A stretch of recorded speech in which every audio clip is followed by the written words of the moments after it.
How to do? Hey, gold jacket in the corner of the frame. Thank you. Cool.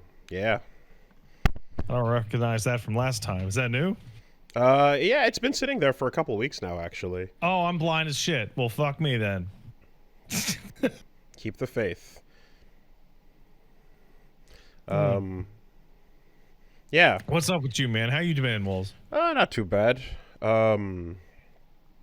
It is getting a bit rainy out here, but I did manage to get some outdoor activity this weekend. So yeah, another one chalked up to the old man Woolie list here, but I went outside and played a game of Petanque. You familiar with Petanque? Do you remember? I feel like I should remember, but it's not clicking in my brain right now. Do you remember what Gaston and Are you playing fucking like marbles with old men on the sidewalk? the game that the old men were playing in Disco Elysium? So I went and I played that for real because that's a thing that they do in France and in Quebec. It is a French game of old men throwing balls around, steel balls, and it's very good. Yeah, so that one was I got goaded into it because cool dude I've met, Command Grab James is his name, and I met him. That's a great goddamn nickname. Yeah, he's a cool dude. I met him at a UMAD event, and he is like, I just met him from like FGC stuff, and then in Versus Wolves I had to go do some Brazilian Jiu-Jitsu challenge, and he kind of showed me some Brazilian Jiu-Jitsu, right? And from hanging out with him there, I then showed him I'm sorry, Command Grab James went to Brazilian Jiu-Jitsu with you because his name comes from the fact that he does real command grabs. Exactly. And so yeah, he absolutely, right, as he's got striking stand-up experience, he plays Steve Fox. I'm like, oh yeah, okay, you're literally living that life, right? And so at the next UMAD event, I was like, okay, yeah, we're gonna sit your ass down, let's play some Crokinole, right? That's the game with the finger, like knocking the things I was talking about. Yeah, right. And so, one old man game deserves another. So he's like, "Oh, you're into that shit? Okay, cool. I got some friends that play Petanque. You got to come play some." So yeah, after a thorough introduction to Crokinole, it was his turn to show me some Petanque, and so we went out to the water in like the Verdun area, like there's some parks around there. I'm very familiar. Yeah. So there's the whole like beachfront water area, canal, etc. And something I've always seen but I've ignored for most of my life has been those boxes of gravel that have been in the parks, and you kind of see them, and it's almost like bocce ball, like courts, in a way. But specifically, these are for this game Petanque. It is a French thing, so it turns out that yeah, this is a fun ass game. There's a reason why those old men play it and spend their days doing that, and so they don't have to go home to their terrible wives or reminisce about the old cocaine king, and the communism that almost was. But the way it works basically is yeah. So again, similar to bocce ball, if you've seen it, you have these steel balls. You have like 3 each, and then you kind of are tossing them. But you take a small little like rubber ball, you throw that anywhere between 6 to 10 meters away from you on like this little like gravel box, on the park, and then from where you're standing, you each take turns trying to, without moving your feet and trying to keep your body except for your arm still as possible, you kind of underhand toss the steel ball so that it lands as close as possible to the original little rubber one you tossed, and you can whoever gets the ball closest by the end of all, your turns gets the point. And you can do things like drop the ball in to play where mine is closest, so it's like curling-ish, to the closest I to the was about to center. say, is this curling? Is this just another game that is pretending to not be curling? There's a lot of games that are pretending to not be curling, but I don't know which came first. But like curling probably came last, right? Because ice. But like crokinole is a curling like thing, and as is bocce, as is this, and then even shuffleboard, right? Shuffleboard is a medium in between. I want to point out that when you were saying that you were going to go play something, I almost blurted out, is this motherfucker about to tell me that he's out there playing shuffleboard? So I played shuffleboard at ComboCon in Michigan, and like, yeah, that was pretty fun, and that's a nice in between sized, like wrist kind of perfecting the motion kind of game. But I think these are all the same kind of goal, the same kind of fun thing, which is just try to perfect a rote mechanic with your arm. And it's like, listen, can you play horseshoes? Yes, you can play all of these. Yeah. And like, yes, yeah, because cornhole, horseshoes, darts, right? Stand in spot and get the right sorry, did you say cornhole? Yeah. Is that actually the name of a game? Cornhole is in fact the name of the game. Have you never heard the term cornhole? No, I have. I've heard the term cornhole. Have you never heard of cornhole as for the game that it is? Have you ever You've never tossed a beanbag in a hole? Oh, we just called that beanbag. It's not called beanbag. It's called cornhole. Yeah. That literally means asshole. Yeah, and I think, and the reason why people call your asshole your cornhole is because of the game it's named after. It was because corn can go in there. Like an aquatine. No? All right. Okay. Well, anyways, it's I know that cornhole is particular to certain areas as well. It's a very Ontario thing, certain northern states as well, I believe, etc. It might be a regional bit, but it's definitely the name of the game that you toss the beanbag into the hole on the wooden board. So, yes, I don't know what to. I believe you. I'm just surprised. Okay. Well, yes. So any and all of these games fit into this archetype, and yeah, Petanque is really cool. It's one of those. And then you get to show off your kind of cool shiny steel balls. You get to hold them like Giro Zappelli and pretend you're doing one of the things from JoJo Part 7.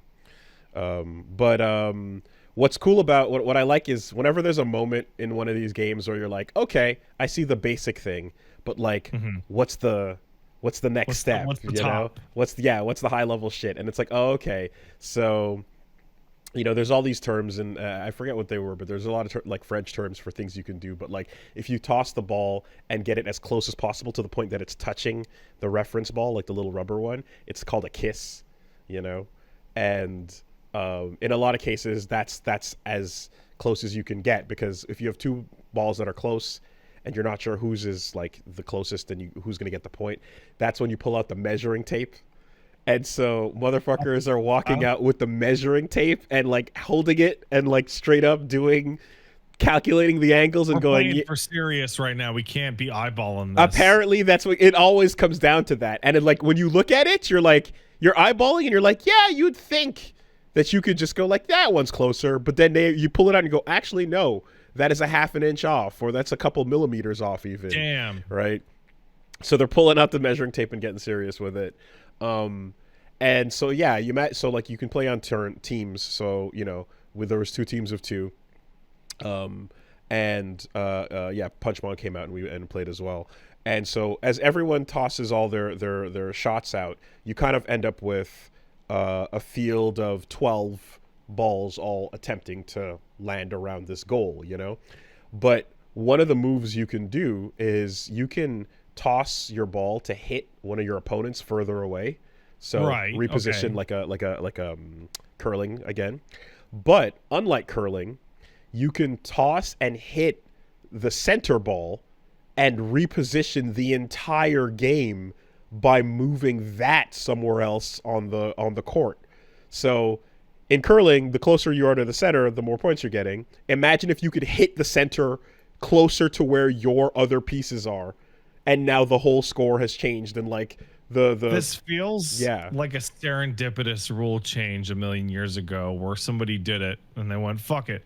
that it's crazy. Let's keep playing. Yeah, and no, but that adds a whole lot of strategy because when you're coming up like last, you have the choice to be like, I'm going to either try to land as close as possible, but if the ball that you just toss is closer than I can possibly really reliably hit it, I can aim for hitting you, or I can aim to hit the target and make the target move to my team's side, you know, and like all of those different strategies are like viable at the same time. So immediately this game became like, oh shit, like you're tossing the steel ball, but there's a lot to consider in how you play and where to toss, and you know, beyond just getting the wrist motion correct, you know. You kind of learn to toss it the way you kind of learn to bowl, you know. It takes a couple tries before you're like, I tend to curve to the left or whatever the Right. case is. But changing your actual target for different strategic purposes, that's the shit. That's a lot of fun. Yeah. So the you know, the guy I teamed with was really good at sniping, you know, the opponent's like particular ball out of position, and like I was like getting all right at kind of softly rolling it up to the ball, and then Punch Bomb and Command Grab James on the other team were, you know, doing their best to play defensively and stuff. So there's some attempts where you can be like, you know what, fuck it, I don't believe in my accuracy right now. It's too crowded, and I don't want to hit my points further away. I'm gonna just toss it really weak and have it slowly roll up, you know. And if you can get it a little bit shy of the front position, that's a defensive play, you know. So anyway, Petanque is pretty fun. And then it started raining, unfortunately, so you know we had to call the game before we could really get all the way up, because you play till 13. But you know, it makes sense. And the funny thing too is, like, as we were going up to play on one of the smaller like bocce courts, they the friend pulled up and was like, yo, actually I know a better place to play, let's go over there. So we like rolled out, and there was like 3 different courts within about 20 minutes or so of each other. And one was like a smaller side near like a pool. Another one was closer in a forest. And then there was one that was right in front of an old folks home. So like there's legit levels, you know, and you're like, oh, if we want to go and like challenge some of the old men, some of the seniors, we can play on the court right outside the old folks home. You know. And yeah, you can lay claim wherever you want to, and you know, see what's up. And I bet you know, they'll teach you a thing or two about the way it's fucking done. They've been doing this shit for the last 60 years. So yeah. I feel like we're a couple weeks away, maybe months, from you coming onto the podcast and telling me that you learned how to play bridge. I mean, and then you just time lapse age into like a skeleton on the spot. Because in my mind, bridge is the oldest person's game. I think so. I would say so. But it's just cards, though. You know, there's something fun about these games of like mechanical precision. I enjoy them. You know, I've always like thought darts was cool and pool was cool. Why I always thought that all the card games are the oldest is because you can play those card games with no legs and 2 fingers. You know, like, you can when you're proper aged. But you know, yes, and then I'll hit up the bingo hall next. Exactly. But really, it's just you get into one and someone goes, oh, you like this shit? We'll check this other shit out. Guess what? There's like 40 different flavors of these not curlings. And there's a whole lot of young people playing old man games and getting into them ahead of time. So yeah, I'm down, you know. And it feels like the type of thing too, where like if you've got a little bit of space in a backyard or somewhere around you, you know, it's a nice thing to do outside too as well. So how far do you need? You said 6 to 10 meters earlier. I mean, the box they make is a box that's like, I don't know, probably like 12 by 12. You know, it's not huge. It's just like a little chunk of the park that's there. Mm-hmm. And it's like a sandbox. You know, when you see like a kid's like kind of sandbox type of thing, it's one of those. Right. And yeah, like it's something to do where you're like, if you feel like if you're like I want to go outside, I don't feel like barbecuing or like setting up a full like picnic thing, but you're kind of just like I feel like doing an outdoor activity today. You know, that's the perfect thing. You just grab a couple of your petanque balls, go sit out there, and take it at a leisurely pace. It's that kind of day. So, yeah, getting into that. We'll see how it goes.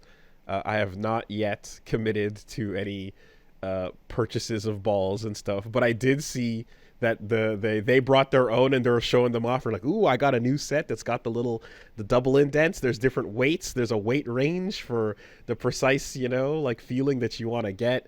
And it's crazy, but like the actual, like some of the steel balls actually are engraved like the steel balls in JoJo, like the Steel Ball Run ones. They really have the exact kind of, you know, indention, engraved parts and things like that. So, yeah. That is crazy that the guys making the steel balls would have gone and looked up this JoJo thing so they could engrave it the same way. Right? Isn't it nuts that's bananas? You'd think that'd be kind of obscure. I mean, Araki really is out here inspiring everything and everyone, you know. But yeah, I think you kind of just see the characters in Disco standing around with the balls in the court there, but you know, the actual game and how it's played is it's a fun Sunday. It's a fun activity, you know. And look, man, kites are cool, but you'll never be guaranteed a good wind day. So, you know, just like today, just like yesterday, you're not guaranteed a good sunny day. Yeah, either. we had a day the other week where it was like, it's not even hot. Why does it feel so hot? It's like, because the wind is done today. Yeah, totally dead air. And I actually thought to myself, it'd be really hard for Woolie to fly a kite. You know, I'm checking the app. You know, if it's if the numbers are too low, then you can't really do much with it. You know, not every day. A little like dystopian about that, where it's like I have to look at my magic rectangle if the rectangle tells me I can go play with my toys or not. I mean, realistically, you can get out to the space. You can go drive there and be like, oh, it's not windy enough, and go back home. And the problem is I've had too many days of being like, it looks okay, and then I get there, not okay, and it sucks, and I'm like, well, that was a waste. And I've done that at least 3 or 4 times now, where like it's like, well, that, you know, like at least it's like, okay, well, let's go do something else. But the effort of like getting out there to go do it and then realizing that you can't sucks. So I'm just like, let's rely on the wind app to save a trip of nothing. Well, that's when you just give up and just get drunk in the park. There's always that. And play with your kites like they're action figures. You know, or you can you know, some of the best spaces for playing are always taken up by cricket. Because the cricket players, they just put the cones down that take up 50 to 70% of the park space. It's kind of obscene. Like, imagine a baseball field, but like you're creating that, you're putting the barriers up out of a park space that we all have to share. Decided that we're going to create a full-scale baseball field here. What? It sucks. But I really don't like. Get out of the field. No. Like, take your turn or whatever the case is, but it's like, no, we are permanently gonna show up and claim most of it. And basically, you're seeing the people playing cricket, and then the ball's never going that far out anyways. It's like the actual action with the wicket and the bowler and the pitch and all that are happening in like 10% of the space that's been locked off. And hey, And then you have all the other people that are outside trying to enjoy the park crammed into the remaining 40%. It's really not cool. You seem to be all up to date on all these non like common outdoor games. Is cricket not just like weird, stupid British baseball? Yeah, but it got exported to all the colonies. So it got exported to India and it got exported to the Caribbean.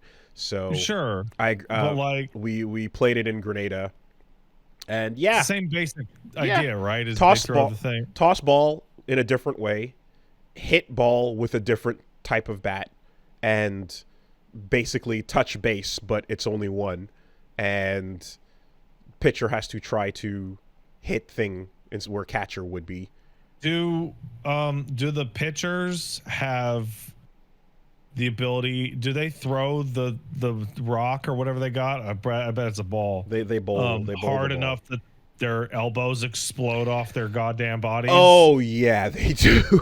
and I can't tell you a whole lot about cricket because like I don't fully really remember much of that shit. But what I do know is you overhand with the most aggressive wind up you've seen. So the way pitchers in baseball have to like disconnect their shoulders and elbows almost like. When you watch it in cricket, they have to go like way over their heads and then downward, you know? So it's this crazy downward angle that like instead of going to the side and snapping the way like an MLB player does, it's like violently ripping your shoulder above and then coming downward. It really does look like you're going to disconnect your arm every time. That's great. Yeah. You know, and then you're trying to get it low, and then exactly they bounce, and then you get that kind of upward bunt swing thing. But it's all the same basic premise, yeah. Taking up way more space than it fucking needs to, and wow, that cricket pitch looks fucking weird. Holy shit! It also takes a very long time, and it's also there's a whole lot of downtime and a whole lot of people standing around doing nothing, and it's just like why baseball. do all the British sports have to look fucking goofy and stupid? I mean, I think it's more just at this point it's international, right? We're talking like it's these. No, I mean in Genesis. Look at these cricket pitches, and this guy looks British as shit. Even if he's not from England, he's got his legs and arms flailing. Oh my god. Is polo a British sport? Did they invent that? Because like I don't think they did. Okay. I think that's like from a horse culture. Because hockey on horses is fucking crazy. Like that's wild shit. I thought that was soccer on horses. Yeah, or lacrosse on horses. One of those things, you know. So yeah. Anyway, all this to say that kite space and park and picnic space is at a premium whenever cricket is about, and yeah, they're being greedy. They're being greedy, taking up all the room. But regardless, yeah, that's some outdoor stuff. So Petanque is fun.